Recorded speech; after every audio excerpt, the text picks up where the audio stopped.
आप सभी लोगों का हमारे YouTube चैनल पर स्वागत है। आज हम विज्ञान भैरव तंत्र सूत्र विधि 4 का अध्ययन करेंगे।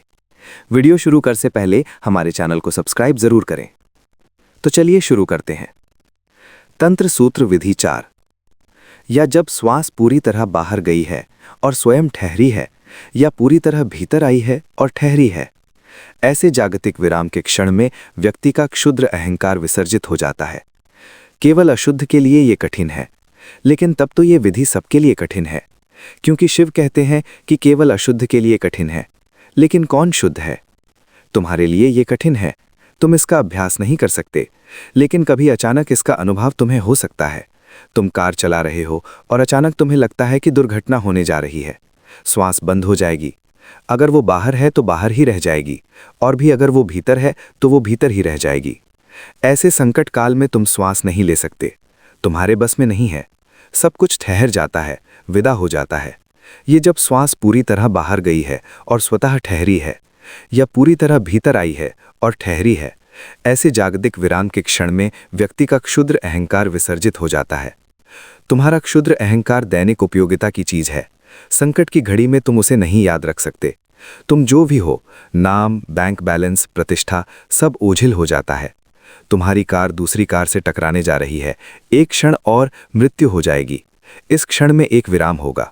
अशुद्ध के लिए भी विराम होगा।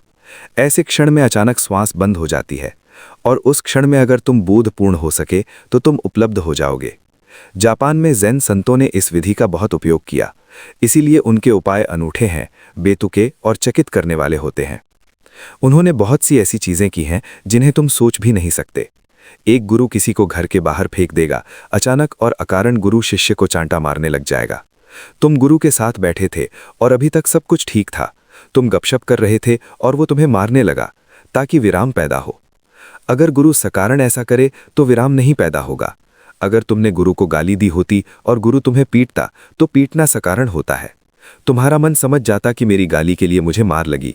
असल में तुम्हारा मन उसकी अपेक्षा करता, इसलिए विराम नहीं पैदा होगा। लेकिन याद रहे, ज़ैन गुरु गाली देने पर तुम्हें नहीं मारेगा, वो हंसेगा, क्योंकि तब हंसी विराम पैदा कर सकती है।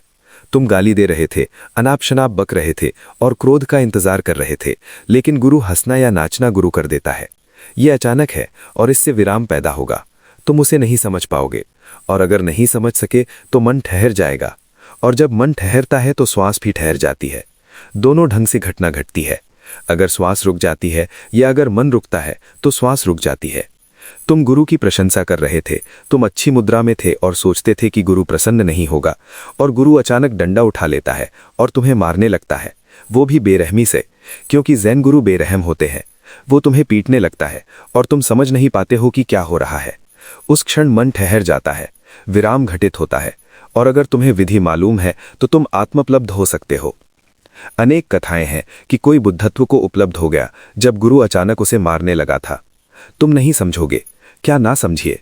किसी से पीटने पर या खिड़की से बाहर फेंक दिए जाने पर कोई बुद्धत्व को कैसे उपलब्ध हो सकता है?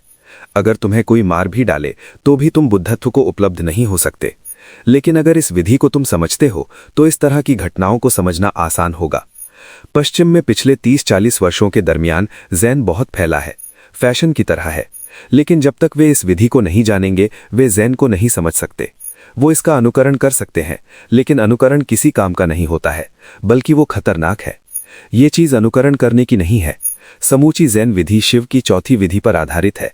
लेकिन कैसे दुर्भाग्य के अब हमें जापान से ज़ैन का आयात करना होगा, क्योंकि हमने पूरी परंपरा खो दी है, हम उसे नहीं जानते। शिव इस विधि के बेजोल विशेषज्ञ थे। जब वे अपनी बारात लेकर देवी को ब्याहने पहुंचे थे, समूचे नगर ने विराम अनुभव किया होगा। देवी के पिता अपनी बेटी को इस हिप्पी के साथ ब्याहने को बिल्कुल राजी नहीं थे।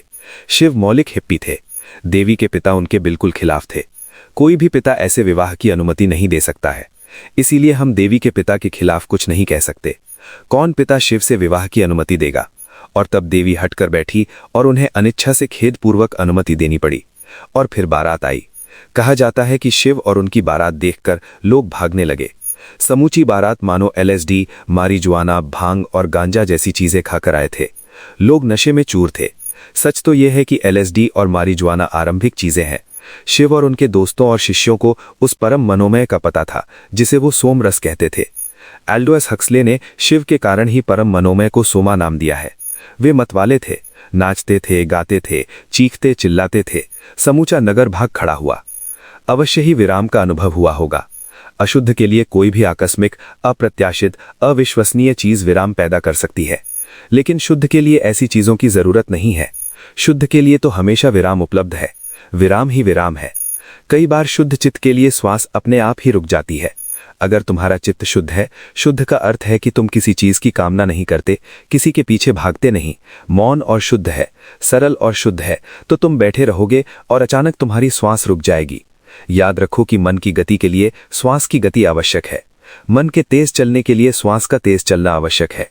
यही कारण है कि जब तुम क्रोध में होते हो तो तुम्हारी श्वास तेज चलती है, और यही कारण है कि आयुर्वेद में कहा गया है कि मैथुन अतिशय होगा तो तुम्हारी आयु कम हो जाएगी। आयुर्वेद श्वास से आयु का हिसाब रखता है। अगर तुम्हारी श्वास क्रिया बहुत तीव्र है तो तुम चिरायु नहीं हो सकते। आधुनिक चिकित्सा कहती है कि काम भोग रक्त प्रवाह में और विश्राम में जाने में सहयोगी है, और जो लोग काम वासना का दमन करते हैं वे मुसीबत में पड़ते हैं, खासकर हृदय रोग के शिकार होते हैं। आधुनिक चिकित्सा ठीक कहती है। अपनी अपनी जगह आयुर्वेद भी सही है और आधुनिक चिकित्सा भी, यद्यपि दोनों परस्पर विरोधी मालूम होते हैं। आयुर्वेद का आविष्कार आज से 5000 साल पहले हुआ था। तब आदमी काफी श्रम करता था, जीवन ही श्रम था, इसलिए विश्राम की जरूरत नहीं थी और रक्त प्रवाह के लिए कृत्रिम उपायों की भी जरूरत नहीं थी। लेकिन अब जिन लोगों को शारीरिक श्रम बहुत नहीं करना पड़ता, उनके लिए काम भोग ही श्रम है। इसलिए आधुनिक आदमी के बाबत आधुनिक चिकित्सा सही है। वो शारीरिक श्रम नहीं करता है, उनके लिए काम भोग श्रम है। काम में उसकी हृदय की धड़कन तेज हो जाती है, उसका रक्त प्रवाह बढ़ जाता है और उसकी श्वास क्रिया गहरी होकर केंद्र तक पहुंच जाती है। इसलिए संभोग के बाद तुम शिथिल अनुभव करते हो और आसानी से नींद में उतर जाते हो। फ्रॉयड कहता है कि संभोग सबसे बढ़िया नींद की दवा है, ट्रैंक्युलाइजर है, और आधुनिक आदमी के लिए फ्रॉयड सही भी है। काम भोग में क्रोध में श्वास क्रिया तेज हो जाती है।